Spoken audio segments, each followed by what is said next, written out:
In today's video, I'm going to teach you how to create a drop-down menu in WordPress. Knowing how to create a drop-down menu can truly enhance the navigation experience for your website visitors, and I'm here to guide you through the process using a few different methods. Whether you're aiming for a straightforward approach or looking to utilize some of WordPress's newer features, there's an option for you. Let's dive into the first method, which involves using the built-in WordPress menu editor. This is a direct approach with no need for plugins, keeping things simple and manageable. Start by logging into your WordPress dashboard. This is your main hub for managing everything on your site, so make sure you're comfortable navigating here.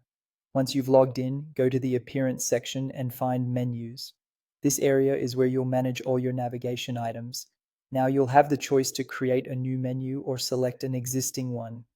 If you're building a website from scratch, creating a new menu might be your starting point. For those updating an existing site, simply select the menu you want to modify. Next, add your top-level menu items. These are the main headings like Home, About Us, or Services. To create a drop-down, expand a top-level item and drag other pages underneath it. Make sure these are indented to the right to indicate they are submenu or child items. This nesting creates the drop-down effect that you're looking for. It's important to ensure your menu is assigned to a theme location, such as the primary menu. This way, it's visible on your site where you intend it to be. Finally, save your menu and refresh your site to test how the drop-down works. Make sure everything looks good and is functioning as expected. Now let's explore the block editor or Gutenberg method for those using more recent features in WordPress. Start by opening the page or template where you want your menu to appear. If your theme supports it, you might be working within a header template. Here, your task is to add a navigation block.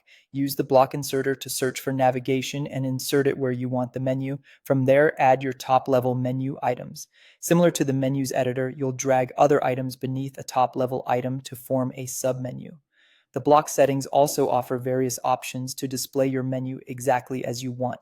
You can tweak alignment, colors, and even drop-down behavior depending on what your theme supports. Once you've configured your settings, save or update the page.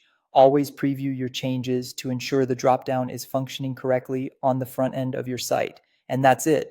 You now have a functional drop-down menu ready to use. Remember, if you found this tutorial helpful, don't forget to like this video and subscribe to my channel for more WordPress tips and tutorials.